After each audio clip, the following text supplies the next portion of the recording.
Hi, and welcome to Marry Fucking Kill. I'm Molly Park, and boy, do I have a doozy of an episode for you.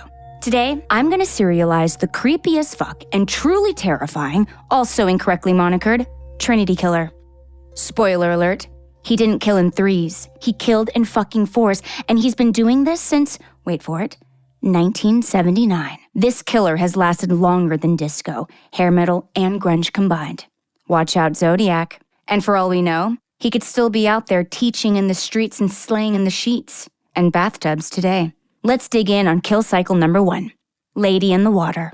Trinity goes on the prowl, searching for young women, breaks into their house, and then slaughters them with the razor. You know those creepy switchblade-like things that old-school barbers and Highland Park hipsters trying to be retro use? I had a boyfriend who used one of those. He did a couple of episodes of Riverdale. I won't say his name. Sliced the fuck out of himself just to be cool and shit. I considered calling him Nick instead. Me? I'm a Venus razor girl. Works best to keep winter legs from giving my mother a heart attack. But back to Trinity, which is why we're all here. He'd crawl into the bathtub with his victim and slash into their thighs, leaving them soaking in a pool of their own plasma. Side note, I bet a bathtub of blood is actually great for your complexion. Move over Korean body scrubs, blood spas are the next best thing. But I digress. What's totally messed up and completely misogynistic about these kills, for years on end, homicide cops would come to the scene of the crime, find these women laid out in their tub, sometimes left there for days on end, and call it suicide. 'Cause, women be crazy. Never mind that no female would choose to go out like this. I mean, slashing wrists is a thing. Thigh suicide is so not. Don't men know anything? We hate our thighs. So Trinity got away with this shit for years on end. So yeah, fuck you, Trinity. Who knows what fucked up shit his mother did to him to make him decide to kill countless women this way. Breaking news alert to all you fucking serial killers out there. All women are not your goddamn mothers. Anywho, on to kill cycle number 2. This one is real deal nightmare juice to all you mothers out there. Trinity would go trawling for MILFs. Well, not mothers I'd like to fuck. You know what? I hate that term. Let's nix that from the Marry Fucking Kill vocab. Mothers of 2, as in mothers with 2 kids. Breaking news alert part 2. All mothers are not your goddamn mothers, you sick fuck serial killers. Seriously, I don't think I can say that enough. Jesus. So Trinity would stalk his prey, looking for mothers with an older daughter and younger boy, snatch them up, Buffalo Bill style, minus the Bundy blow to the head, bring them to the top of a tall building, and fucking force them to jump. Can you imagine? The sheer terror these poor women felt? What fucked up threats Trinity must have said to them to make these women jump on their own volition, masking his multiple kills once again as suicides. I mean, he had to have threatened to wipe out their kids in horrible ways, right? Making these mothers flat-out warriors protecting their kids. There was never any sign of physical coercion outside of what falling 6 or more stories and smashing into concrete will do to ya. Talk about homewrecker. We finally get a reprieve from all this violence against women when Trinity would find some poor dad and bludgeon the shit out of him in the back alley of some bar. The beaten and battered dad would have bloody knuckles like he gave a hell of a fight before it was beatdown time. Investigators always give it up to being the usual drunken douchebag dust-up that happens after closing time in bars, which is why I never hang out in low-end dives. I see enough fistcuffs on my passenger-shaming Insta-feed. So all these horrific homicides have gone quietly under the radar as suicides and brawl gone wrong since 1979. 1979. Think about that. That's a lot of murdered mamas and papas that got zero justice. It would have continued in this invisible way if it weren't for FBI Special Agent Frank Lundy. He's the one to put this pattern together, following these kills all over the country. No real evidence, just that intuition that all great investigators have. A feeling in his gut about how in the same city, there would be a young woman who committed suicide by slashing her femoral artery in a bathtub, followed by a mother of 2 leaping to her death, and a fighting father who went down in the 9th outside of a dive bar in the wee hours of the morning. Some people think Lundy was a genius. I wish I could pick his brain. But, well, more on that later. Following a bathtub suicide and a mother leaping to her death, Lundy came to Miami, its own little hotbed of serial killing with that other titan of life-taking, the Bay Harbor Butcher. For more on that sicko, check out episode 113. And managed to enlist the help of Miami Metro Homicide.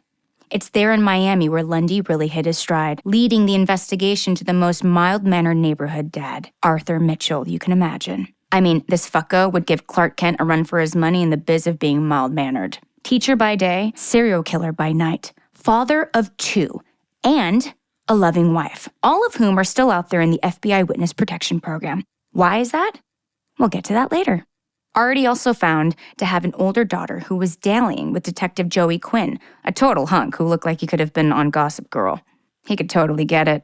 It's funny how serial killers and their families can sometimes Venn diagram with law enforcement. Wait, where was I? Oh yeah, Trinity means 3, right? Well, it was Miami Metro Homicide and Frank Lundy who realized that this leg-slashing, mother-throwing, daddy-hammering asshole didn't just kill in 3s. He killed in 4s. It was tied into his most fucked up, beyond fucked up killing of a young boy. If there's one thing we know, it's that nobody should kill little kids. And dogs. Cats? Sure. Don't hate me, cat ladies. Those little furry felines are God's own serial killers, let's be real. I should love them, but I don't. They're the only pet that will flat out eat your eyes out if you collapse and die in your homes. Speaking of homes, that's exactly where Arthur would bury these killed kitties. Remember all that mild-mannered bullshit we were talking about? Arthur was also a bleeding heart. He would go on vacation once a year or so, but his vacation? Building homes for the homeless. Move over Jimmy Carter. This guy really put his heart into the foundations of the homes he helped build.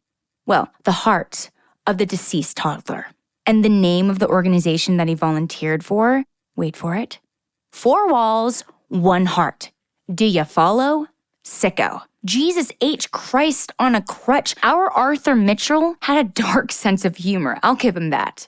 Once Miami Metro Homicide put this together and saw all the places Arthur Mitchell had helped build a home, yeah, it's excavate that basement to find a dead kid inside those walls. So with Special Agent Frank Lundy on his tail, Arthur Mitchell's daughter, the one born out of wedlock or some shit like that, comes to her serial killer dad's rescue and shoots Lundy and his girlfriend, policewoman Deborah Morgan. Lundy dies, and the young detective with father issues, Deborah, survives, which only puts her more resolutely onto the trail of the Trinity killer.